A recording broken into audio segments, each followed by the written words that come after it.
Welcome to a new story made by Oracle One. The town of Redfield had always been steeped in stories. Old myths whispered from one generation to the next, tales that entwined the fabric of everyday life with a touch of something darker. Among these stories, one stood out, chilling and persistent: the legend of the paperman.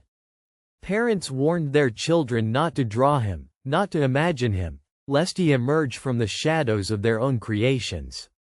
It was said that the paperman was neither fully flesh nor spirit, but something in between, made of crumpled pages, ink-stained skin, and hollow, watchful eyes.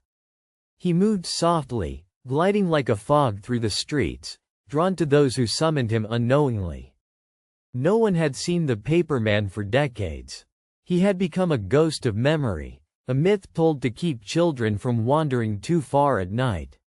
But for 8-year-old Lily McKenna, a precocious and solitary girl with a vivid imagination, the line between legend and reality was thinner than ever before.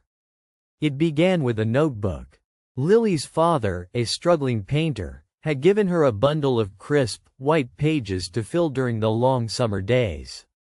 She used them to draw everything around her: the sleepy red brick houses, the twisted oak trees that lined Maple Avenue, her mother's smile. But one afternoon, bored and restless, she sketched something strange: a figure made entirely of folded sheets and ink strokes, with eyes as dark as the midnight sky and a hat tilted at a rakish angle. It was the paperman, drawn in fine black lines and shades of gray, standing beneath the looming silhouette of the old bridge that crossed the river.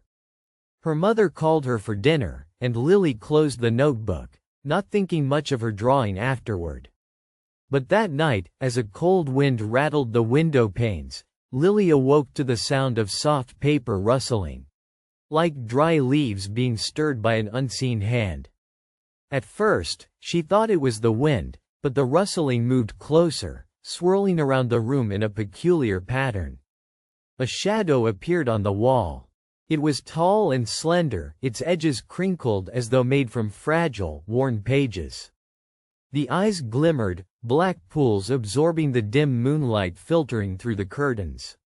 Fear prickled down Lily's spine, yet she found herself frozen, unable to look away from the mysterious figure emerging from the darkness. The figure took a slow step forward, the sound of paper folding with each movement, a whispered rustle like an innumerable stack of pages flipping through. Lily felt an odd mixture of dread and fascination. The paperman, the town's old myth, was standing in her room, or something that resembled him. "I'm real," the figure said, voice crackling like an old radio signal distorted through static. "Because you believed." The words sent chills curling through the air. Lily's mind raced. Was this a dream? Had her imagination somehow conjured a creature from myth and ink? She wanted to scream, but no sound came out. From the corner of the room, a tiny wind began to swirl, carrying loose papers, wrinkling the edges of her drawings on the desk. The paperman flicked a hand, and the papers lifted, spiraling like autumn leaves caught in a violent gust. "You drew me," he said softly. "And now, I come." The days that followed the first appearance were a nightmare no one else in Redfield could see. Lily tried to tell her parents, but they dismissed her fear as childish fantasy. Her father grew more distant, consumed by his own failures, and her mother, worried and tired, told her to sleep, to ignore the bad dreams. But the paperman did not retreat. At school, Lily found herself drawn to the back of the classroom, her gaze flickering to the window where shadows moved oddly, bent shapes that seemed to fold in on themselves, whispering secrets only she could hear. In the hallways, faint impressions of paper crinkled beneath her feet, though no one else noticed. One afternoon, Lily's teacher, Ms. Caldwell, handed out blank sheets for drawing. Lily reclined her pencil eagerly, and to her horror, her hand sketched the paperman once again. Only this time, he was stepping out of the margins, his form inked more boldly and clearly than before. Panic surged as the classroom lights flickered and the rattling sound of papers stirring filled the room. The other children looked around, puzzled, but no one else saw what Lily did. A shadow, growing, pulsing with a life of its own. Miss Caldwell's voice broke through Lily's spiraling terror. "Lily? Are you okay?" Lily blinked, quickly hiding her drawing under the desk. "I'm fine," she whispered, though the breath caught in her throat. The paperman was more than a local myth. He was a changing force, fed by belief and imagination. The darker the fear, the stronger he grew. No one had understood before because no one had looked closely enough. No one had truly believed, except Lily. Then came the night when Lily's father disappeared. John McKenna was last seen in his small studio, working almost feverishly on a new painting. It was a stormy night, rain slashing the windows and wind howling through the cracks of the old house. Neighbors heard strange sounds. Paper tearing, like 1,000 pages being shredded, and faint voices, delirious whispers carried on the currents of the storm. The next morning, the house was empty except for a single torn sheet of paper pinned to the refrigerator. A crude drawing of the paperman, smudged and torn as if it had been ripped from a book. No sign of John anywhere. The police arrived but found no evidence, no clues except the strange crinkle of paper underfoot and a lingering scent like ink in damp earth. Lily insisted the paperman had taken him, but her warnings were ignored.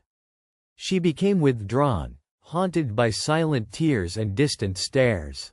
Determined to find her father, Lily took her notebook and slipped out one evening, following the murmur of the wind to the old bridge, the same spot where she first drew the paperman.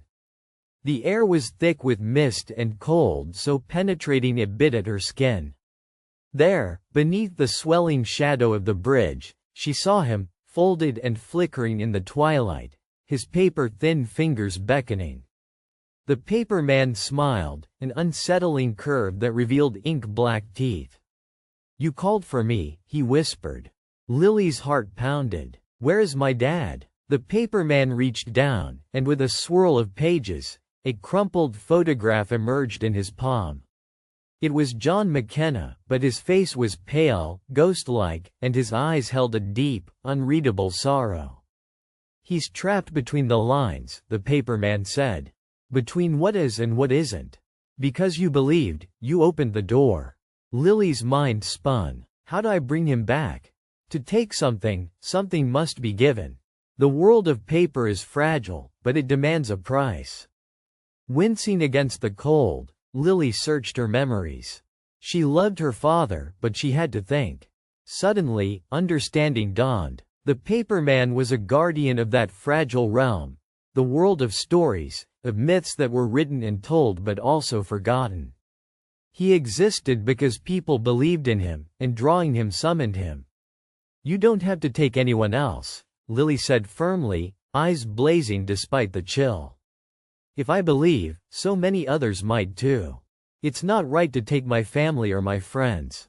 The creature paused, the wind stilling as if the world itself held its breath. Then, something shifting in the edges of his form, the crumpled paper stretching, smoothing, becoming less ragged.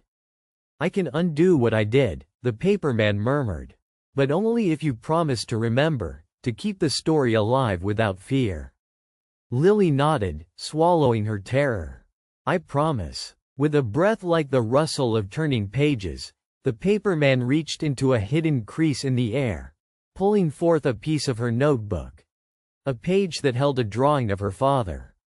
He unfolded the paper delicately, as if fearing to tear his own skin, and with another rush of wind, John McKenna appeared, trembling and pale but alive. Lily ran to him, tears of relief streaming down her face. "Dad." John looked confused but safe. "Lily? Where? What happened?" "You were trapped," she said, holding him tight. "But you're back now." Behind them, the paperman faded slowly into the mist, leaving only the faint scent of ink and the soft paper rustling on the breeze. Back in Redfield, the town slowly settled. The myth of the paper man no longer frightened anyone, because the story had changed. It was no longer about fear but about the thin veil between imagination and reality, about the power of belief to summon even the darkest legends. Lily kept her notebook close, not to summon the paperman again, but to remember, because some myths must be told, not ignored. And sometimes, when the wind is just right, on a cloudy night beneath the old bridge, you can still hear the soft rustling of paper pages turning. Like and subscribe for more stories.